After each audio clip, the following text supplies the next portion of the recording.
Thank you, Mr. Speaker and members. I rise today on behalf of the beautiful people of 8018, of Oakland, Alameda, and Emeryville, and as a proud co-author of AC 88, which would allow each and every Californian the opportunity to weigh in on our very future.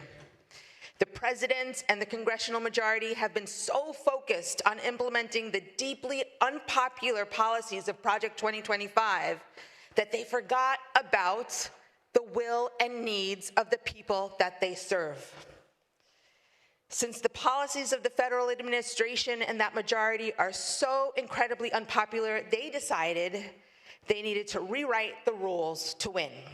From Texas to Florida to Indiana, this administration is pressuring governors to create new red districts to silence Americans nationwide. ACA 8 is a direct response to the life-threatening policies that Trump and this majority Congress have taken. And this ACA 8 is our opportunity, the people's opportunity, to empower Californians to neutralize that threat. Californians are witnessing for the first hand the very devastating effects of this presidency. That's why we must treat this like the emergency that it is. Now, illness and suffering have no party preference, and the lives of people in these districts are our collective responsibility. So I want to remind you, as chair of the Assembly Health Committee, what is at stake.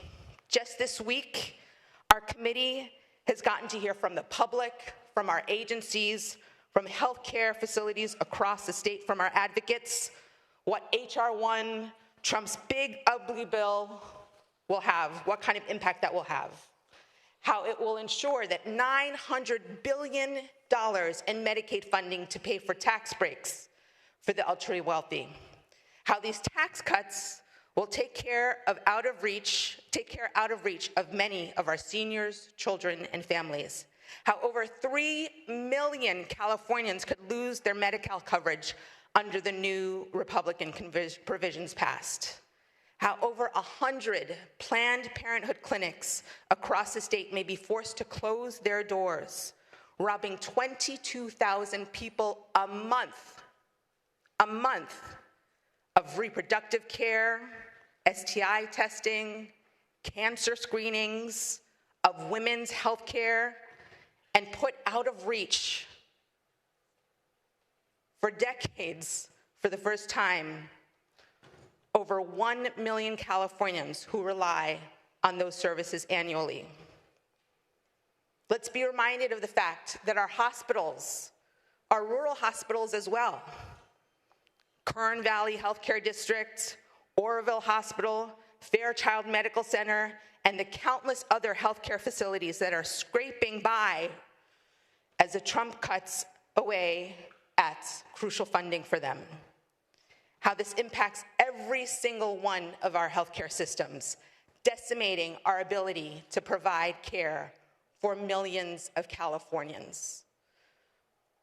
So when we talk about what is at stake today, what is at stake is the very lives of our constituents. We cannot be mistaken about that. So today, we must ensure that every Californian has the ability to be protected, to be represented in Congress, and to continue to stand up against the attacks on our democracy, wherever they may rise. And I just have to say this as a woman.